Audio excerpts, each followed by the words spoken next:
Sexta parte. Capítulo 13. Conan observaba la cresta que se erguía a la izquierda del angosto valle que los bandidos estaban atravesando. Algo se había movido allí arriba, solo durante lo que duró un parpadeo, pero su aguda mirada lo había detectado, y no era la primera vez. Espolió a su caballo por el tortuoso sendero que había seguido Hordo. Carela iba al frente, con el puño sobre la bota roja que le cubría el muslo, observando el paisaje como si condujera un ejército, y no una abigarrada banda de 40 forajidos que la seguía por el tortuoso camino. «Alguien nos observa», dijo Conan cuando alcanzó el bandido tuerto. Hordo espetó. «¿Te crees que no sabía ya?» «Montañeses, por supuesto». El tuerto frunció el ceño. «¿Quiénes si no?» «No lo sé», dijo Conan, «pero la única vez que he visto claramente a uno de ellos llevaba yelmo, no turbante». «Los soldados todavía nos persiguen», dijo Hordo, pensativo. «Talbor y Tanades nos avisarán si empiezan a acercarse». Se había ordenado a los dos bandidos que fueran siguiendo el rastro de los demás, sin perder de vista a la caballería zamoria. Conan se abstuvo de sugerir que aquellos dos, asustados, podían haber huido, o que quizá Carela hubiera tenido a los soldados por menos de lo que valían. «Sean quienes sean, esperemos que no nos ataquen aquí». Hordo contempló las laderas abruptas y cubiertas de maleza que se alzaban a cada lado del camino y esbozó una mueca. «Mitra reza para que no tengan las fuerzas necesarias, aunque aquí una docena de buenos luchadores». Cayó de pronto al ver que Averius venía por delante, fustigando sin descanso a su caballo. «Esto no me gusta», dijo Conan. Hordo se limitó a gruñir, y ambos fueron a buscar a Carela al mismo tiempo que el bandido con cara de comadreja que iba a galope tendido. «Montañeses», jadeaba Averius. Su grasiento sudor le empapaba el rostro. «Son 140, tal vez 160. Habían acampado más adelante, en medio del camino, y están levantando el campamento». El peligro era indudable. Los montañeses quesanquios solo eran leales a sí mismos, pese a que Turán y Zamoria habían tratado fútilmente de someterlos. El trato que los feroces tribeños dispensaban a los extranjeros era sencillo, breve y mortífero. A quien no pertenecía a su clan, aunque fuera un montañés, se le tenía por enemigo, y a los enemigos se los mata. «¿Vienen hacia aquí?», preguntó Carela sin alterarse. Al ver que Averius asentía, ansioso, masculló una maldición. «Y detrás tenemos a los soldados», rugió Hordo. Los ojos verdes de Carela se clavaron en el hombre barbudo. «¿Es que te vuelves miedoso con la edad, Hordo?» «No querría verme entre la espada y la pared», replicó Hordo, «y mi edad no tiene nada que ver con ello». «Cuida de no acabar pareciendo una vieja», dijo ella con sarcasmo. «Abandonaremos este camino y dejaremos que los soldados y los montañeses se maten entre sí. Quizá podamos verlo bien desde esa cresta». Conan rió y se dispuso a luchar cuando vio que la mujer pelirroja se acercaba a él y llevaba la mano a la espada. Si se veía obligado a desarmarla, no pensaba matarla, ni siquiera en defensa propia. Tendría que enfrentarse también sin duda a Hordo, y también al resto de los forajidos, que se habían congregado a poca distancia de ellos, en el camino rocoso. «Tu idea de dejarles luchar entre ellos es buena», dijo, «pero nos llevaría una semana subir a caballo por esas pendientes». «¿Tienes algún plan mejor, Cimerio?». Le hablaba con voz áspera, pero había apartado la mano del enjollado sable. «Lo tengo. El grueso de la banda desandará el camino y entrará por uno de los cañones laterales que hemos dejado atrás». «¿Quieres que corran el peligro de tropezar con los soldados?», dijo Hordo en protesta. «Los montañeses también tienen rastreadores», chilló Averius. «En cuanto encuentren nuestro rastro, y os aseguro que lo harán, seremos nosotros quienes tengamos que luchar con ellos, y no con los malditos zamorios». «Confío en que tu plan sea bueno», dijo Carela con voz suave. «Si, después de todo esto, resulta que eres un necio». No terminó la frase, pero había un peligroso centello en sus ojos de gata. Conan supo que no le perdonaría la vergüenza de haberse acostado con un necio. He dicho el grueso de la banda, siguió diciendo calmadamente el corpulento Cimerio. Yo le saldré al encuentro a esos montañeses con unos pocos hombres. La risa de Aberius fue mordaz, temerosa. ¿Y piensas derrotar a los 140? ¿O quizá crees que tu agradable rostro y tu dulce voz les ablandarán? Calla, ordenó Carela. Se lamió los labios antes de continuar, con voz más tranquila.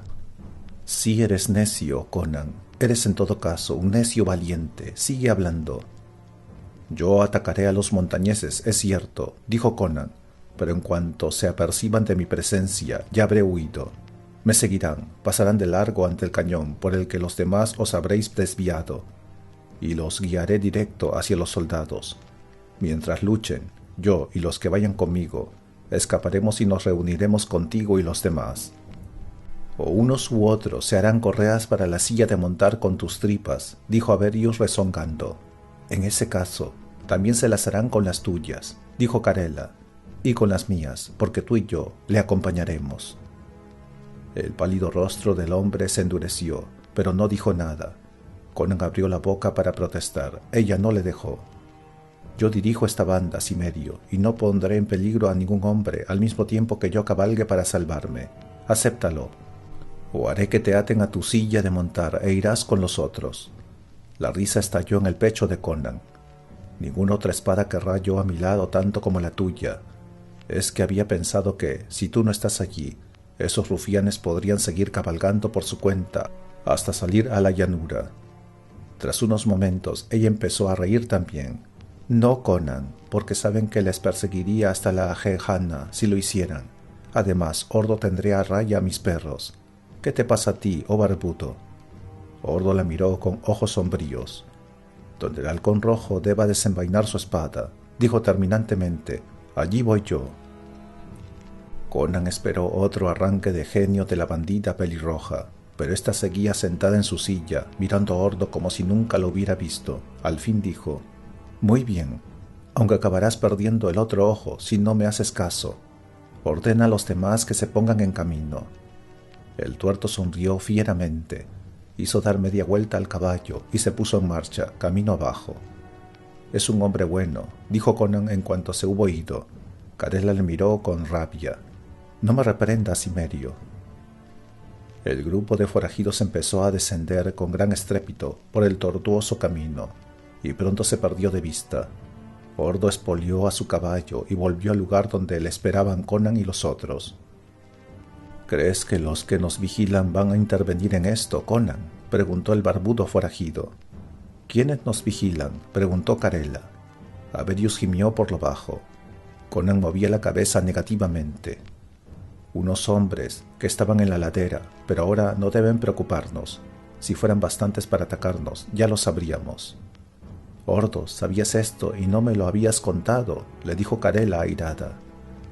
¿Nos quedamos aquí charlando?, preguntó Conan, ¿o salimos al encuentro de los montañeses antes de que ellos nos encuentren a nosotros? Como única respuesta, Carela espolió a su caballo y se lanzó al galope camino arriba. Si no pasara el día pensando en ti, Cimerio, se quejaba Ordo, no haría falta contárselo. Picó espuelas y fue tras el halcón rojo. Habríase dicho que Aberius estaba tentado de salir cabalgando tras los otros bandidos, pero Conan señaló hacia adelante, por ahí. El forajido con rostro de comadreja soltó un bufido con despectiva mueca y a regañadientes se fue cabalgando por el mismo camino que habían seguido los otros dos. Conan, forzando a su caballo al galope, se lanzó tras ellos. En cuanto los alcanzó, desenvainó la espada y se la puso sobre los muslos, precavidamente. Ordo y Carela hicieron lo mismo. En aquel estrecho camino que volvía a menudo sobre sí mismo, que las escarpas de piedra impedían ver en su totalidad, podrían atacar por sorpresa a los montañeses. Si es que los montañeses no estaban ya en marcha, Aberius se rezagó, mordiéndose los labios. De pronto, al doblar un abrupto recodo, se encontraron en el campamento de los montañeses. No había tiendas, solamente hombres morenos de nariz aguileña, tocados con turbantes, que vestían sucias botargas, que estaban agachados plegando sus frazadas, mientras otros arrojaban desechos a las cenizas de las hogueras. Un hombre torpe, patiestevado, sobre cuyo pecho colgaba la correa que le sostenía el sable, fue el primero en verlos. Un grito ululante surgió de su garganta. Por un momento, todos los que habían en el campamento quedaron como paralizados, pero inmediatamente el grito «¡Matadlos!» les hizo correr a los caballos. En cuanto oyó el grito, Conan obligó a su montura a dar media vuelta. Ya no tenían que hacer nada más para estar seguros de que les siguieran. «Atrás», dijo, cruzando su caballo en el camino de los de Carela y Ordo. Aberius parecía haber huido ya. «Atrás por vuestra vida». Carela tiró de las riendas, obligó a su caballo a dar media vuelta también, y los tres huyeron a toda prisa por el camino por el que habían venido. Conan seguía mirando atrás. Poco podía ver a causa de los recodos del camino, pero por lo que alcanzó a atisbar, comprendió que los montañeses habían ido a los caballos con más presteza de la que esperaba y deseaba.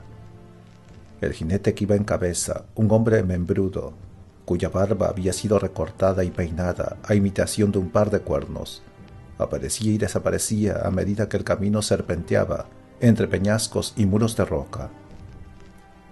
Para cuando alcanzaran a los soldados, habrían de estar lo bastante lejos de los fieros montañeses como para no ser confundidos con estos, pero no demasiado para no tener que responder a demasiadas preguntas. Conan miró adelante.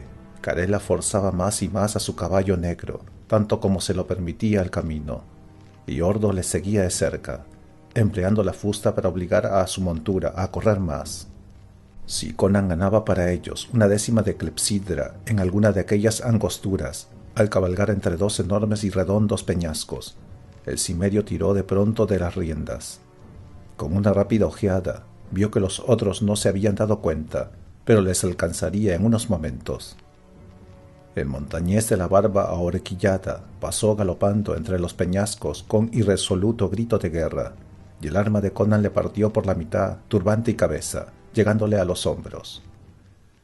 Y mientras caía de la silla de montar, otros enturbados guerreros irrumpían por el mismo paso. La espada de Conan se alzaba y caía en homicida carnicería. Su hoja de acero no tardó en enrojecer. La sangre le corría ya por el brazo y le salpicaba el pecho. El cimerio vio de pronto a Carela que, espada en ristre, trataba de entrar en la refriega y llegar a su lado. El cabello rojizo le adornaba el rostro como una melena de león, y la luz de la batalla brillaba en sus ojos verdes. Conan alcanzaba a oír tras ella a Ordo, que la llamaba para que volviera. La curva espada de Carela alcanzó la garganta de un montañés, y la acometida de éste le costó a ella una de las riendas de su caballo. Una lanza hirió entonces a la montura de la mujer, que se encabritó con agudos relinchos, agitándose convulsivamente y arrancándole de las manos la otra rienda.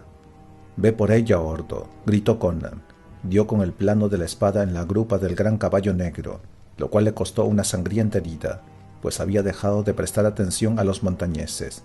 «Ponla a salvo, Ordo». El corpulento y tuerto forajido agarró las rotas riendas del caballo de Carela y, conduciendo a éste, espolió a su propia montura para que corriera camino abajo. Conan oyó sus gritos, que se alejaban cada vez más. «Para, Ordo. Terqueto te saque el ojo y la lengua. Detente ahora mismo, Ordo. Te lo ordeno, Ordo». Pero Conan no tenía tiempo para mirarles, pues antes de que dejaran de oírse los gritos de Carela, volvía ya a estar enzarzado en la batalla.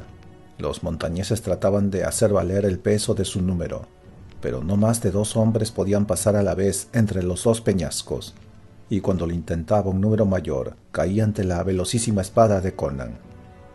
6 hombres habían caído ya bajo los cascos de los caballos encabritados, y luego fueron 7, 8. Un caballo tropezó con un cadáver y se alzó sobre sus cuartos traseros.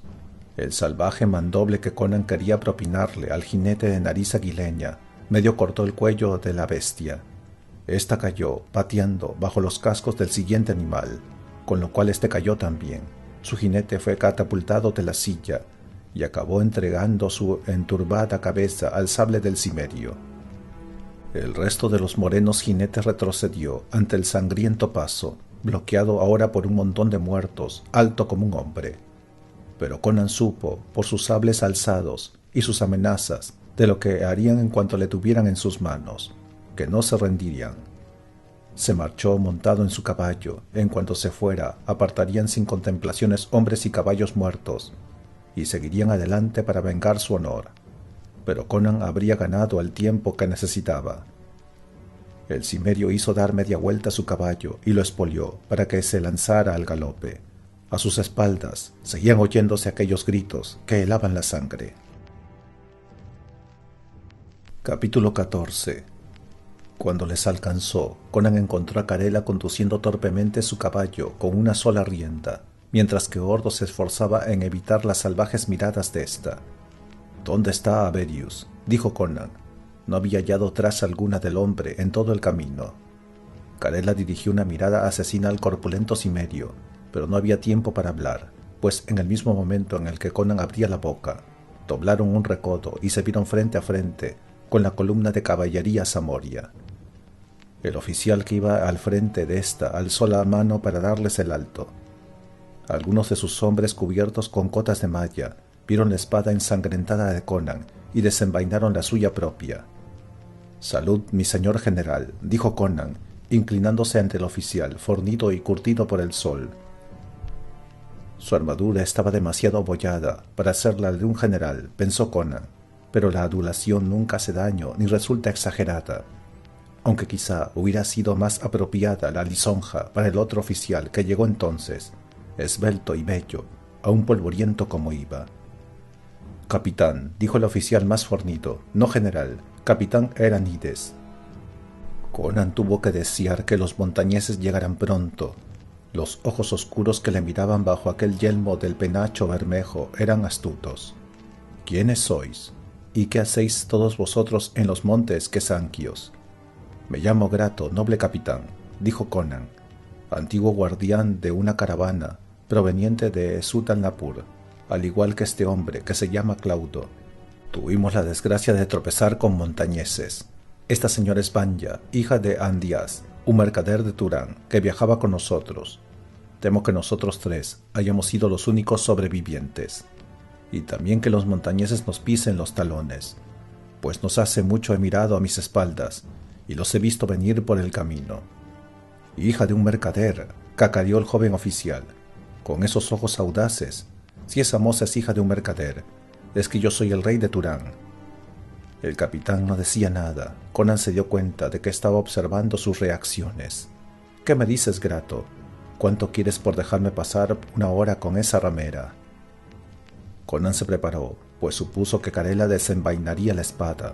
Sin embargo, ésta se irguió altanera en su silla de montar.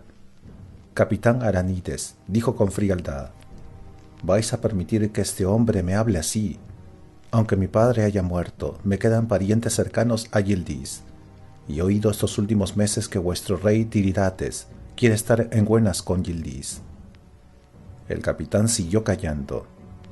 «Perdonad, noble señor», dijo Conan, «pero los montañeses…» Se preguntaba dónde debían estar estos. «Yo no veo a ningún montañés», dijo ásperamente el joven oficial, «y no he oído que ninguna otra caravana, después de aquellas 7, haya desaparecido. Más me creo que vosotros mismos sois bandidos, y que os habéis peleado con el resto de vuestra banda.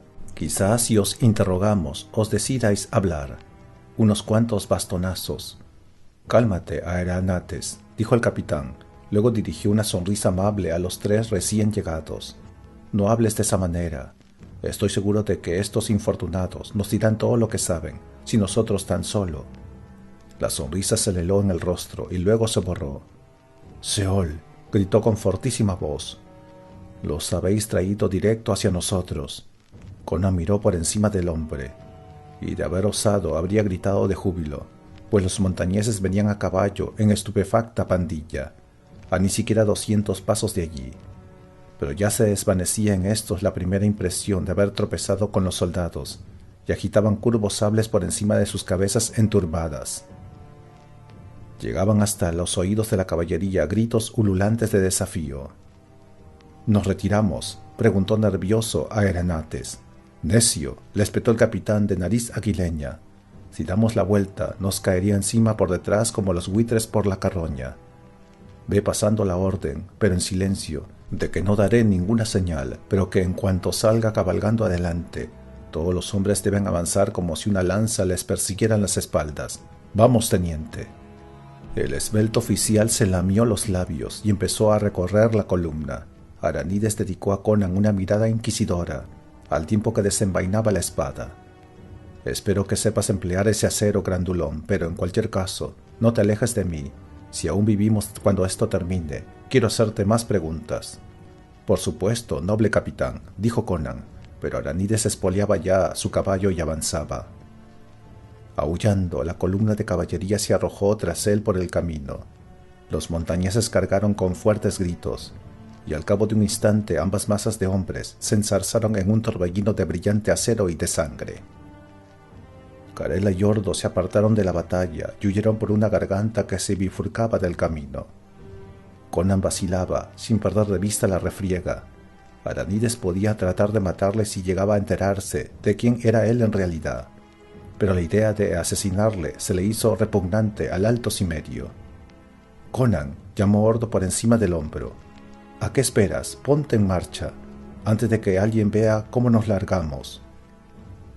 El barbudo rufián siguió obrando de acuerdo con sus palabras, siguiendo de cerca a su pelirroja líder. Conan cabalgó de mala gana tras ellos. A medida que avanzaban por aquel paso cortado a pico en el oscuro granito, los sonidos de la matanza parecían seguirles. Cabalgaron largo rato en silencio, hasta que los ecos de la batalla se desvanecieron. El angosto pasaje iba a dar a un cañón que serpenteaba hacia el este. Conan y Carela siguieron cabalgando, encerrado cada uno de ellos en su amargo mutismo. Ordo iba mirándolos a ambos, con el ceño fruncido. Por fin habló, con falsa jovialidad. «Eres de palabra fácil, Conan. Casi me has hecho creer que de verdad me llamaba Claudo, por el candor que has puesto en tus ojos al decirlo». «Más le conviene a un ladrón ser fácil de palabra», dijo Conan rezongando, «o un bandido. Y ya que hablamos de gentes fáciles de palabra, ¿qué ha sido de ese reptil de Aberius? No le he visto desde que nos topamos con los montañeses».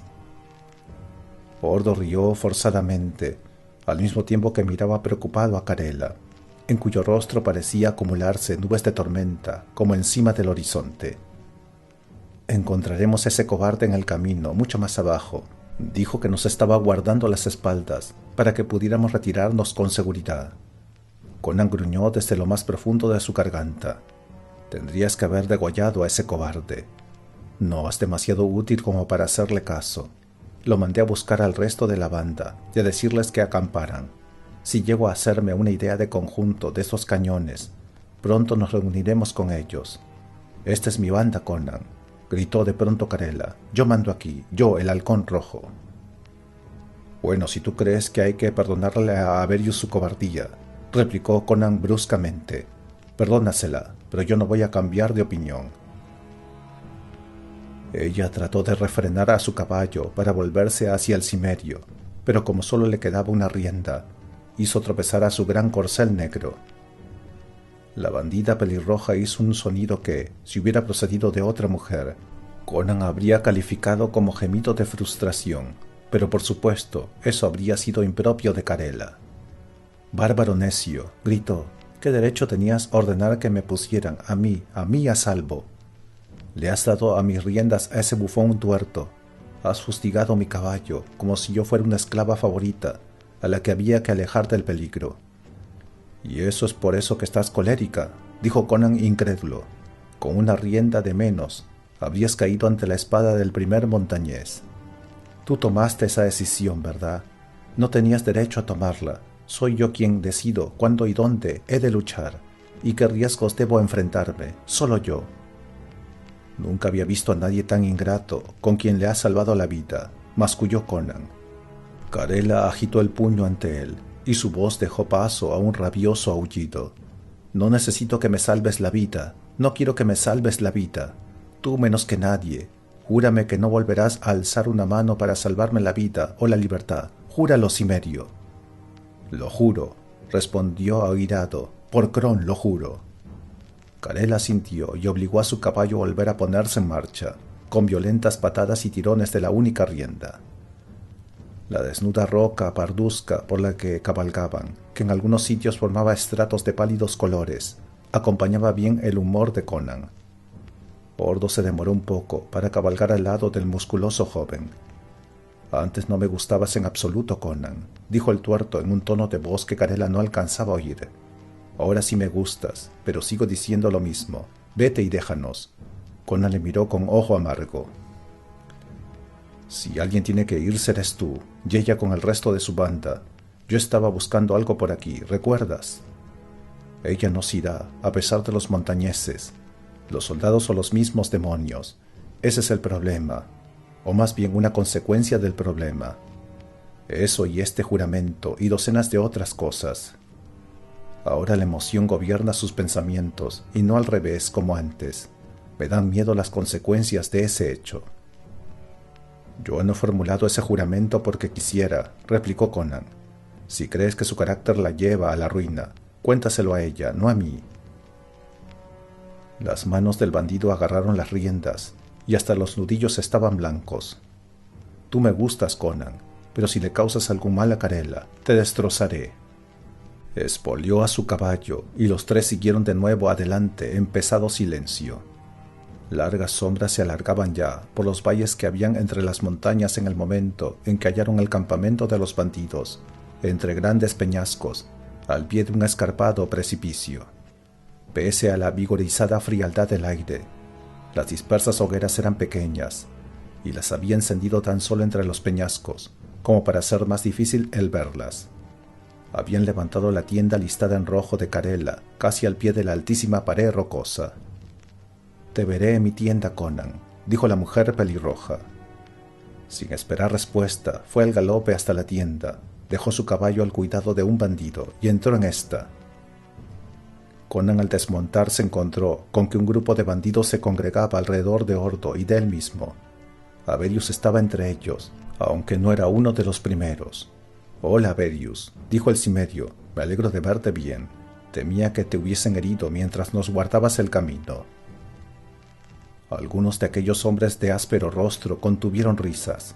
Averius torció el labio, en lo que algunos habrían interpretado como una sonrisa, pero sus ojos eran los de un ratón atrapado en una caja. No dijo nada. «¿Ya se están encargando de los montañeses, pues?», preguntó un cotio al que le quedaba una sola oreja. «¿Y los soldados?». «Se están rebanando mutuamente el gaznete», dijo Ordo con una risa sofocada. «Ya no deben preocuparnos, al menos no en este mundo». «Y el otro mundo tampoco me preocupa», respondió el cotio entre carcajadas. La mayoría de los otros rieron también. Conan notó que Averius no lo hacía. «Por la montaña, Averius», dijo, «volverás a seguir ese rastro. Y en un día o dos tendremos el tesoro». «Por la mañana, Averius», dijo Conan, «volverás a seguir ese rastro. Y en un día o dos tendremos el tesoro». El forajido de cara chupada había saltado al oír su nombre. Se lamió los labios antes de responder. «Es imposible, hemos perdido el rastro». Se arredró al ver que los otros bandidos le miraban. «Repito que lo hemos perdido». «Pero solo provisionalmente», dijo Conan, «¿verdad? Volveremos a ese valle donde estaban acampados los montañeses, y allí podrás volver a encontrarlo. Te digo que no es tan simple». Averius se encogía de hombros y tiraba nerviosamente de su peto de abollado acero. «Mientras sigo el rastro, puedo distinguir la roca que ha pateado un caballo de la que ha caído por sí sola. Pero ahora estoy lejos de ese rastro. Aunque vuelva allí, no distinguiré lo uno de lo otro». «Necio», le gritó alguien, «por culpa tuya hemos perdido el tesoro». «Todo ese viaje para nada», gritó otro. «Degolladlo. Rebanadle el gaznete a Averius». El sudor bañó el alargado rostro de Averius. Ordo avanzó rápidamente. «Calmaos, calma. Tú puedes rastrear a esos hombres, Talbor. Y tú, Alvar. ¿Hay alguien que pueda?» Todos negaron de mala gana con la cabeza. «Entonces no abráis la boca para hablar contra Averius». «Yo sigo diciendo que lo que pasa es que tiene miedo», masculló Talbor. «Por eso no puede volver a encontrar el rastro». «No temo a ningún hombre», dijo Averius exaltado. Se pasó de nuevo la lengua por los labios. «A ningún hombre». Puso especial énfasis en esa última palabra. ¿A qué temas, pues?, dijo Conan. Creyó por un momento que Averius se negaría a responder. Luego las palabras le salieron como un torrente. En la ladera de la montaña, después que nos adelantáramos, vi una cosa. Su voz ganó en excitación a medida que hablaba. Era como una serpiente, pero también como un hombre. Llevaba armadura y espada, y de su boca salía una llama el doble de larga que una espada. Mientras le observaba, hizo señal a otros de su raza para que salieran. Si no me hubiera lanzado a cabalgar hasta medio matar a mi caballo, habría muerto a manos de esas criaturas. Si tenía esa llama, masculló Conan, ¿para qué querría la espada? Sin embargo, algunos de los bandidos empezaron a murmurar, atemorizados, e incluso los que callaban tenían la inquietud escrita en el rostro. ¿Por qué no nos lo habías contado antes?, le preguntó Ordo. No era necesario, replicó Averius. Sabía que no tardaríamos en irnos, pues hemos perdido el rastro. Debemos irnos pronto. Además, pensé que no me creerían. Hay cosas extrañas en el mundo, dijo Conan. Yo mismo he visto algunas, pero nunca he visto nada que el frío acero no pueda matar. O al menos, en contadas ocasiones, corrigió para sí. ¿Cuántos seres de esos viste, Averius? Solo ese que he dicho, admitió Averius, con obvio mal humor, pero llamaba más, y vi cómo se movían tras las rocas. Quizá eran un